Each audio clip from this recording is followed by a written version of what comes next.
नागलोक की महारानी शिवन्या अपने कक्ष में सो रही थी। तभी अचानक से शिवन्या की आंख खुल जाती है और वह घबरा कर बैठ जाती है। हे भोलेनाथ, आखिर ये कैसा सपना था? मेरे होते हुए कोई नागमणि को कैसे ले जा सकता है? मेरा मन बहुत बेचैन हो रहा है। कहीं ऐसा तो नहीं कि मैंने जो सपना देखा है वो सच में? नहीं, ऐसा नहीं हो सकता। मुझे पता लगाना ही होगा। शिवन्या तुरंत अपने महल में रखे भोलेनाथ की मूर्ति के पास जाती है। मूर्ति के बगल में एक छोटी सी पेटी रखी हुई थी। शिवन्या जैसे ही वह पेटी खोलती है तो शिवन्या देखती है कि पेटी के अंदर नागमणि नहीं है। नागमणि ना देखकर शिवन्या परेशान हो जाती है। हे भोलेनाथ, आखिर नागमणि यहाँ से कहाँ जा सकती है? और नागमणि गायब करने का दुस्साहस कौन कर सकता है? जिसने भी ये नागमणि के साथ छेड़खानी की है ना, या फिर छेड़खानी करने की कोशिश की है, उसे मैं बिल्कुल भी माफ नहीं करने वाली।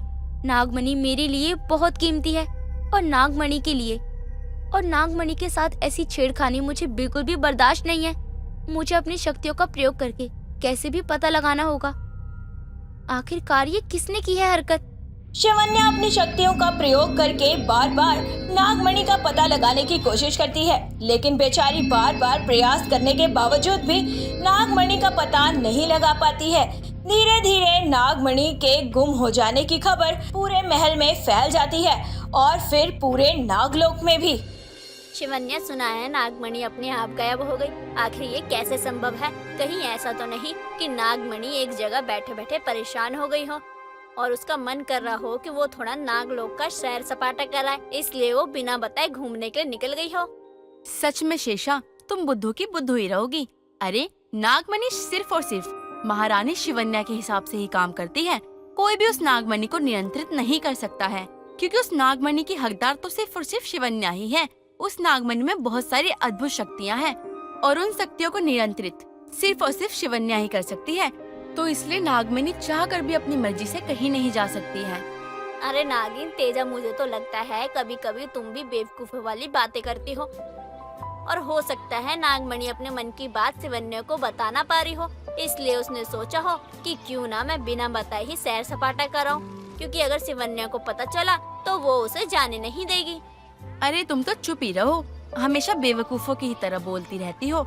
पता नहीं क्यों तुम नागलोक में रहती हो। अरे एक इच्छाधारी नागिन होने के नाम पर तुम कलंक हो। तुम्हारी बात का ना ही कोई मतलब होता है और ना ही कोई तर्क। देखो, तुम बार बार मेरी बेइज्जती करने की कोशिश मत किया करो। तुम अपने आप को समझती क्या हो कि तुम बहुत समझदार हो? अरे हर बेवकूफ अपने आप को समझदार ही समझता है। तुम्हारी हिम्मत कैसे हुई मुझे बेवकूफ कहने की? अरे पूरा नागलोक जानता है कि इस नागलोक की बुद्धू नागिन कौन है, और वो तुम ही हो। तभी तो लोग तुम्हें बुद्धू नागिन कहते हैं। नागमणि के गायब हो जाने पर शिवन्या बहुत परेशान थी और वह बार बार नागमणि के गायब हो जाने के बारे में ही सोच रही थी। इसी बीच तेजा और शेषा दोनों मिलकर शिवन्या को परेशान करने लगते हैं। तभी शिवन्या गुस्से में बोलती है, हो गया तुम दोनों का। इस वक्त तुम्हें मस्ती मजाक की सूझ रही है। तुम्हें पता भी है नागमणि बहुत कीमती चीज है मेरे लिए, और वो हमारे महल से गायब है। अरे ये बहुत ही सोचने वाली बड़ी बात है कि आखिरकार नागमणि यहाँ से गायब कैसे हो सकती है। या तो कोई इस महल का ही है जिसने ये नागमणि को गायब किया है, क्योंकि बाहर किसी में भी इतनी शक्ति नहीं है कि वो नागलोक की महारानी के महल में प्रवेश करे और नागमणि को चोरी कर सके। शिवन्या, इसलिए तो हम तुम्हारे पास आए थे, ताकि हम तुम्हारे साथ बैठ के विचार विमर्श कर सके। आखिर किसने करी है ऐसी हरकत? ऐसे तुम मुझसे विचार विमर्श करोगी? अरे तुम दोनों का तो लड़ाई झगड़ा खत्म होने का नाम ही नहीं ले रहा। फिलहाल के लिए तुम दोनों यहाँ से जाओ। मुझे जो करना है मैं कर लूंगी, वो सब मैं अकेले ही कर लूंगी। शिवन्या उन दोनों पर गुस्सा करने लगती है। तभी वो दोनों वहाँ से गायब हो जाती है। तभी अचानक से पूरा नागलोक बुरे तरीके से हिलने लगता है। नागलोक में हर कोई भूचाल से डर जाता है। जोर जोर से हवाएं चलने लगती है। तभी एक धुआं नागलोक के अंदर प्रवेश करता है। नागलोक के सारे जीव जंतु उस धुएं को देखकर डर जाते हैं और खुद को बचाने के लिए छिप जाते हैं।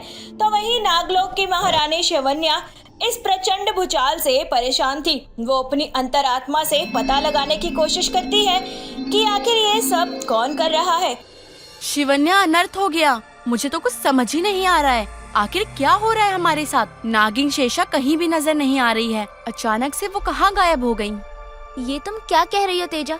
शेषा तो हमेशा तुम्हारे साथ ही रहती है ना, फिर अचानक से शेषा कहाँ जा सकती है? शिवन्या, वही तो मैं सोच रही हूँ। आखिर वो गायब कहाँ हो गई हैं? आज तक उन्होंने कभी भी ऐसा नहीं किया है। वो कभी हमें बिना बताए महल से बाहर नहीं गई हैं। फिर अचानक से वो कहाँ गई? शिवन्या फिर से अपनी अंतरात्मा और अपनी अंतर शक्तियों का प्रयोग करके पता लगाने की कोशिश करती है, लेकिन शिवन्या पूरी तरह से असमर्थ हो जाती है और वह अपनी शक्तियों का प्रयोग नहीं कर पाती है। नागलोक में हो रही अजीबोगरीब घटनाओं से शिवन्या बहुत ज्यादा परेशान थी। फिर भी वो उसी धुएं में पूरे नागलोक में यहाँ वहाँ घूम रही थी और वो धुआं एक पेड़ के पास से आ रहा था और वो सारा धुआं एक पेड़ के पास जाकर शांत हो जाता था और वह तुरंत ही एक तांत्रिक बाबा का रूप ले लेता है। हाँ, अभी तो ये शुरुआत है शिवन्या। धीरे धीरे पूरे नागलोक के पूरे वंश को समाप्त करना है मुझे। अभी तो तुम्हारी शक्तियाँ काम नहीं कर रही हैं, लेकिन देखती जाओ, धीरे धीरे पूरा नागलोक मेरे वश में होगा। फिर मैं नागलोक का राजा, तुम सब मेरे गुलाम होगे। हाँ, बेचारी शिवन्या अभी तक यह नहीं पता लगा पाई है कि आखिर नागमणि मेरे हाथ कैसे लगी। बड़ा मजा आ रहा है उसे इस तरह से परेशान करके। तभी वहाँ शेषा प्रकट हो जाती है और शेषा तांत्रिक के आगे अपना सर झुकाती है और प्रणाम करते हुए बोलती है, बाबा की जय हो, बाबा की जय हो। महाराज, जैसा जैसा आपने मुझे कहा था मैंने वैसा वैसा किया है। आगे और कोई भी इच्छा हो आप तो मुझे बता दीजिएगा। मैं आपकी गुलाम, आपकी हर इच्छा को पूरी करने की पूरी कोशिश करूंगी। जाओ और कुछ ऐसा करो जिससे मुझे बहुत खुशी हो। मैं उस शिवन्या को महल में सबके सामने बेइज्जत होता हुआ देखना चाहता हूँ। जैसा आपको ठीक लगे महाराज। शेषा तुरंत महल में जाती है। शिवन्या अपनी पूरी नाग नागिन की प्रजा के साथ महल में थी और वह इसी बात को लेकर विचार विमर्श कर रही थी कि आखिर नागमणि और शेषा कहाँ गायब हो गए हैं। तभी शेषा को देखकर सभी लोग हैरान हो जाते हैं। शेषा, तुम कहाँ थी? और कहीं भी जाने से पहले एक बार हमें बता तो दिया होता। हम सब कितना परेशान हो गए थे तुम्हें लेकर, और एक तुम हो कि तुम्हें हमारी कोई परवाह ही नहीं है। शिवन्या, तुम कितना नाटक करती हो। तुम पूरे नागलोक को और अपनी इस प्रजा को बेवकूफ बना सकती हो, लेकिन मुझे नहीं। मैं अच्छे से जानती हूँ कि तुम एक दिखावटी नागिन हो। तुम्हें सिर्फ और सिर्फ अपना स्वार्थ दिखता है। तुम्हें ना तो अपनी प्रजा से कोई मतलब है और ना ही नागलोक से। अरे शेषा, तुम्हें ये क्या हो गया है? और ये तुम क्या बोले जा रही हो? बोलने से पहले एक बात सोच समझ लो। मैं अपनी प्रजा से बहुत प्यार करती हूँ और नागलोक में रहने वाले सभी के बारे में सोचती हूँ, ताकि यहाँ किसी को कोई कमी ना हो। फिर अचानक से तुम ऐसी बातें क्यों कर रही हो? शेषा का ऐसा बदला हुआ रूप शिवन्या को बहुत ही ज्यादा असमंजस में डाल रहा था। शिवन्या को बार बार शेषा के ऊपर शक हो रहा था। उसे ऐसा लग रहा था जैसे कुछ बात तो है। तभी शेषा पूरी प्रजा के सामने शिवन्या को खींचकर एक थप्पड़ लगा देती है और वहां से चली जाती है। पूरी प्रजा के सामने शिवन्या की बेइज्जती हो जाती है, लेकिन शिवन्या सिर्फ और सिर्फ शेषा के लिए ही परेशान थी, क्योंकि आज से पहले कभी भी शेषा ने शिवन्या के प्रति ऐसा व्यवहार नहीं किया था। इसीलिए शिवन्या बार बार शेषा के लिए चिंतित हो रही थी। आखिर ये सब क्या है? अचानक से शेषा को क्या हो गया? आज से पहले तो कभी उसने ये सब नहीं किया, फिर ये सब, और अचानक से नागमणि का गायब होना। ये सब क्या है भोलेनाथ? ऐसे ही रात को शेषा बिना बताए फिर से महल से गायब हो जाती है। तभी शिवन्या शेषा को महल से जाते देख लेती है और शिवन्या शेषा का पीछा करने लगती है। शेषा फिर से महल से गायब होकर उसी तांत्रिक के पास चली जाती है और प्रणाम करते हुए बोलती है, तांत्रिक बाबा की जय हो, तांत्रिक बाबा की जय हो। बाबा, आपने जैसा बोला था मैंने वैसा वैसा किया। सबके सामने मैंने शिवन्या का अपमान किया। उसे सबके सामने खींचकर तमाचा भी मारा मैंने। तुमने जो किया उससे हम पूरी तरह से प्रसन्न नहीं हुए हैं, लेकिन फिर भी हमारे दिल को थोड़ी बहुत खुशी तो मिल ही रही है कि सबके सामने उसका अपमान हुआ। वैसे तुम हमारे लिए बहुत काम की चीज हो। आज तुम्हारी वजह से ही वह नागमणि हमारे हाथ लगी है, वरना नागलोक के महल में प्रवेश करना आसान बात नहीं है।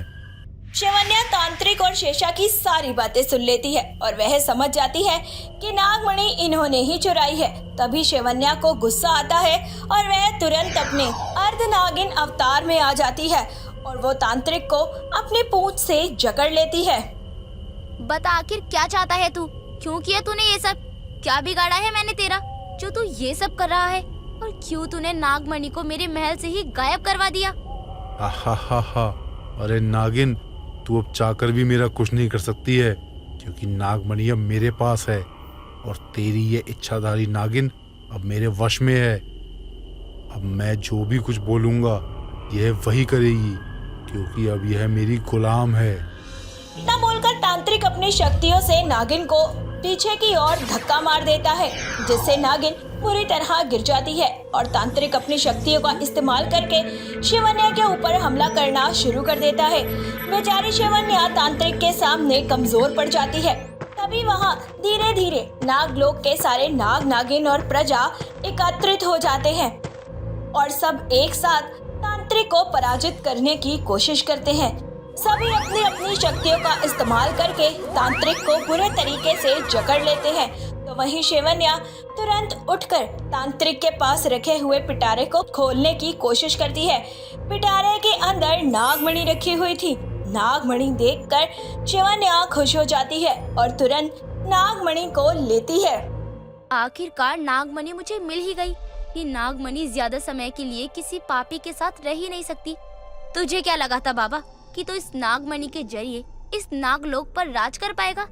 ऐसा कभी नहीं होगा। अब मरने से पहले अपनी सारी सच्चाई बता दे और बता आखिर तू ये क्यों कर रहा था? बहुत समय पहले की बात है।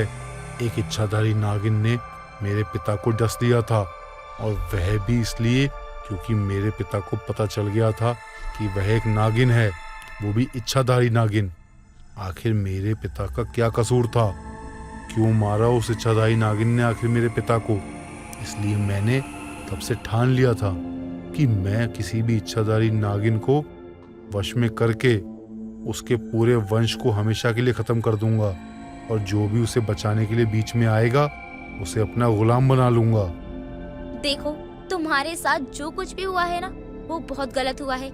इसका मतलब ये तो नहीं है ना कि तुम बदले की आग में इतने अंधे हो जाओगे कि नागलोक के वंश को ही खत्म करने की कोशिश करो। तांत्रिक फिर से अपनी शक्तियों से नाग नागिनों को पीछे की ओर धक्का मारता है। तभी शिवन्या नागमणि की मदद से तांत्रिक को हमेशा हमेशा के लिए खत्म कर देती है, और इस तरह तांत्रिक हमेशा के लिए खत्म हो जाता है और तांत्रिक के खत्म होते ही शेषा भी ठीक हो जाती है।